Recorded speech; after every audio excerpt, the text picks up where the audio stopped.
Yesterday's verdict at Southwark Crown Court matters far more for its headlines. A 26-year-old Afghan national, Fayez Khan, was found guilty of making a threat to kill Nigel Farage after posting a TikTok video in October 2024 that named Farage, used gun gestures and said pop, pop, pop.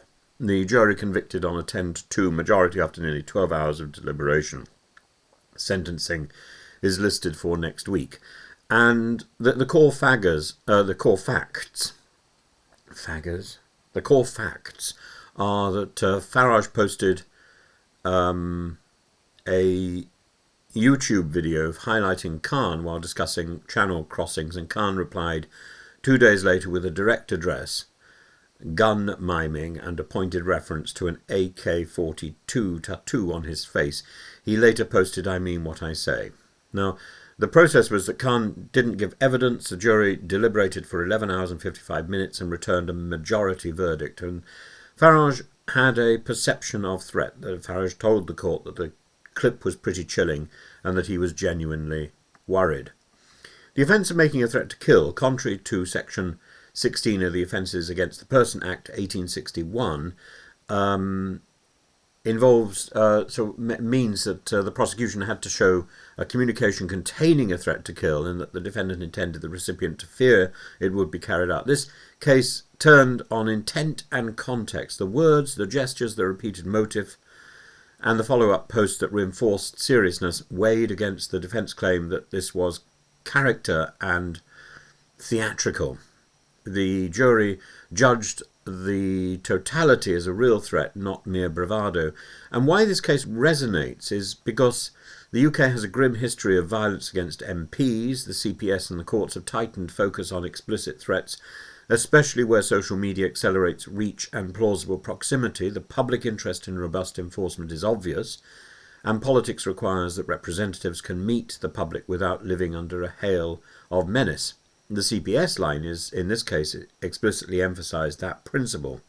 And Khan's explanation was that this was a persona, that pop, pop, pop is his online shtick, and performative speech is still speech. The law asks whether the threat was made and whether the intent was to cause fear.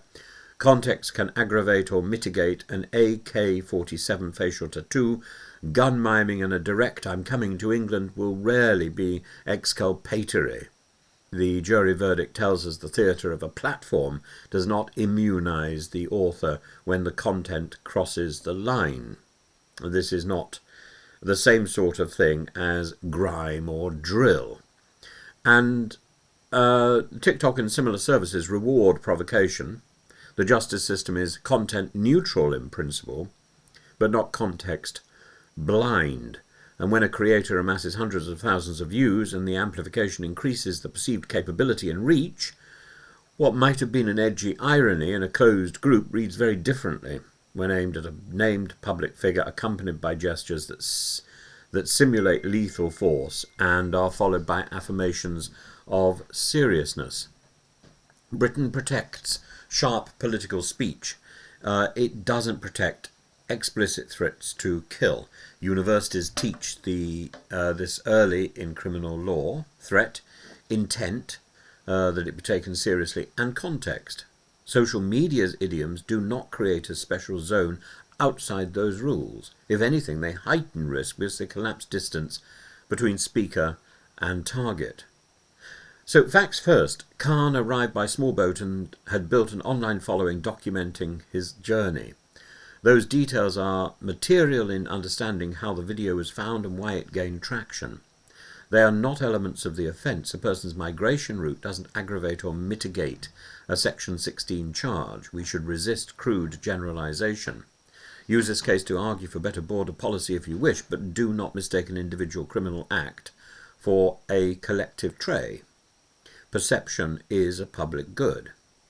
And Farage has argued that cases like this underscore the need for robust protective arrangements for high-profile politicians, and whether one views his politics in a positive or a negative light, that question is legitimate, and security decisions should be threat-led, intelligence-informed and regularly reviewed, not shaped by sympathy for a platform or hostility to it, and that is how a liberal society keeps both liberty and safety intact. And it's why I find this story so alarming, and the timing of it, because Farage has just had his security downgraded.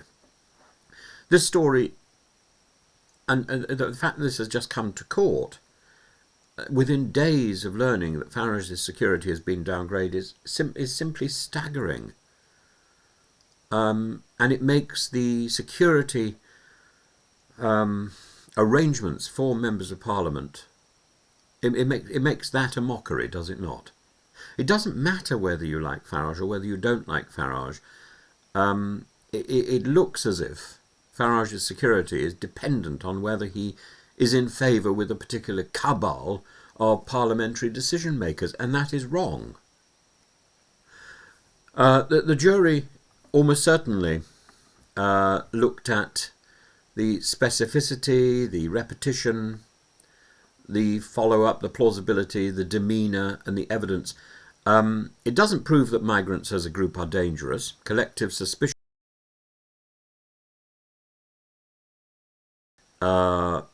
is still possible, but it proves that satire that imitates violence against named individuals with indicators of serious doesn't prove that political criticism of channel crossing